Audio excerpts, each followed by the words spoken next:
We'll start the chanting from the beginning, from the stanza 1 to 10 here. जटाटवीकलज्जलप्रवाहपावितस्थले कलेवलम्ब्यलम्बितां भुजङ्गतुङ्गमालिकाम् डमड्डमड्डमड्डमन्निनादवड्डमर्पयं चकारचण्डताण्डवं तनोतु नः शिव शिवम् जटाकटाह सम्भ्रम भ्रमन्निलिम्पनिर्झरि विलोलवीचिवल्लरी विराजमानमूर्धनि धगद्धगद्धगज्ज्वलल्ललाटपट्टपावके किशोरचन्द्रशेखरे रतिप्रतिक्षणं मम धराधरेन्द्रनन्दिनी विलासबन्धुबन्धुर स्फुरद्दिगन्तसन्तती प्रमोदमानमानसे कृपाकटाक्षधोरणी निरुद्धदुद्धरापदि क्वचिद्दिगम्बरे मनोविनोदमेतु वस्तुनि जटाभुजङ्गपिङ्गळस्फुरत्फणामणिप्रभ कदम्बकुङ्कुमद्रवप्रलिप्तदिग्वधूमुखे मदान्धसिन्दुरस्फुरत्वगुत्तरीयमेदुरे मनोविनोदमद्भुतं बिभर्तु भूतभर्तरी सहस्रलोचनप्रभृत्यशेषलेखशेखर प्रसूनधूलिधोरणी विदूसराङ्घ्रिपीठभू भुजङ्गराजमालया निबद्धजाटजूटक श्रियै चिराय जायतां चकोरबन्धुशेखर ललाटचत्वरज्ज्वलद्धनञ्जयस्फुलिङ्गभा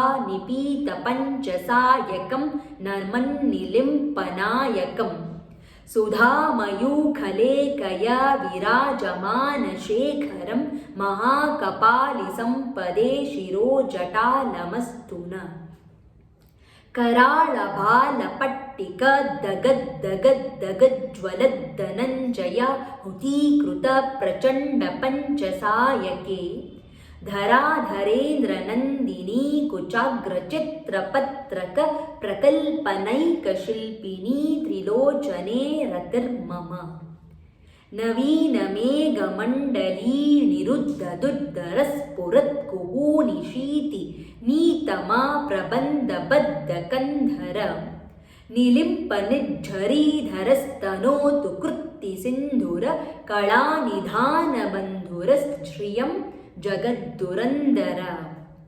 प्रफुल्लनीलपङ्कज प्रपञ्चकालिमप्रभ वलम्बिकण्ठकन्दलीरुचिप्रबन्धकद्धरं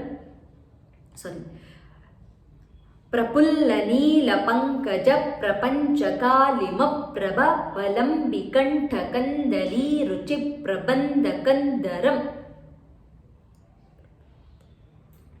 प्रफुल्लनीलपङ्कज प्रपञ्चकालिमप्रभ वलम्बिकण्ठकन्दलीरुचिप्रबद्धकन्दरं स्मरच्चिदं पुरच्चिदं भवच्चिदं मखच्चिदं गजच्चिदान्धकच्चिदं तमन्तकच्चिदं भजे अखर्वसर्वमङ्गला कला कदम्बमञ्जरी रसप्रवाह माधुरी विजृम्भणा मधुव्रतम् स्वरान्तकं पुरान्तकं भवान्तकं मखान्तकं गजान्तकान्तकान्तकं तमन्तकान्तकं भजे.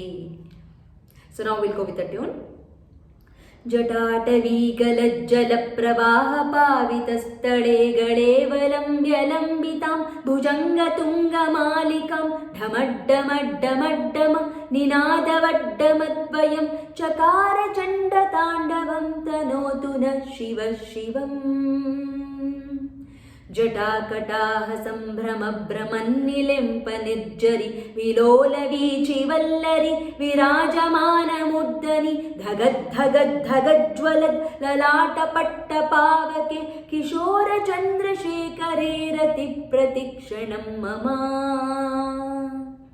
धराधरेन्द्रनन्दिनी विलासबन्धुबन्धुर स्फुरद्दिगन्तसन्तति प्रमोदमानमानसे कृपाकटाक्षधोरणि निरुद्धदुर्धरापदि क्वचित् दिगम्बरे मनो विनोदमेतु वस्तुनि जटाभुजङ्गपिङ्गळ स्फुरत्फणामणिप्रभ कदम्बकुङ्कुमद्रव प्रलिप्तदिग्वधूमुखे मदान्धसिन्धुरस्फुरत्वगुत्तरीयमेदुरे मनो विनोदमद्भुतं बिभर्तु भूतभर्तरी सहस्रलोचन प्रभृत्य शेषलेखशेखर प्रसूनधूलिधोरणि विधूसराङ्घ्रिपीठभु भुजङ्गराजमालय निबद्धजाटजूटक श्रियै चिराय जायतां चकोरबन्धुशेखर ललाटचत्वरज्वलद्धनञ्जय स्फुलिङ्गभ निपीतपञ्चसायकं नमन्निलिम्पनायकं सुधामयूखलेखय विराजमानशेखरं महाकपालि सम्पदे शिरोजटालमस्तु नः कराळभाळपट्टिक धगद्धगद्धगज्ज्वलद्धनञ्जयाहुतीकृत प्रचण्ड पञ्चसायके धराधरेन्द्रनन्दिनि कुचाग्रचित्रपत्रक प्रकल्पनैकशिल्पिनी त्रिलोचने रतिर्ममा नवीनमेघमण्डली निरुद्धदुर्धरस्फुरत् कुहूनिशीतिनीतम प्रबन्धबद्धकन्दर निलिम्पनिर्जरीधरस्तनोतु कृत्तिसिन्दुर कलानिदानबन्धुराश्रियं जगद्दुरन्धर प्रफुल्लनीलपङ्कज प्रपञ्चकालिमप्रभ वलम्बिकण्ठकन्दलीरुचिप्रबद्धकन्दरं स्मरच्चिदं पुरच्चिदं भवच्चिदं मखच्चिदं गजच्चिदान्तकच्चिदं तमन्तकच्चिदं भजे अखर्व सर्वमङ्गल कलाकदम्ब मञ्जरि रसप्रवाह माधुरि विजृम्भणा मधुव्रतं स्मरान्तकं पुरान्तकं भवान्तकं मखान्तकं गजान्तकान्तकान्तकं तमन्तकान्तकं भजे. So here we have completed from 1st to 10th stanza. So please practice these and do send me the recordings on Friday, Saturday, Sunday and Monday also. So every day please keep sending me the recordings from 1 to 10. So we'll meet on Tuesday next week. Thank you so much. Namaskaram.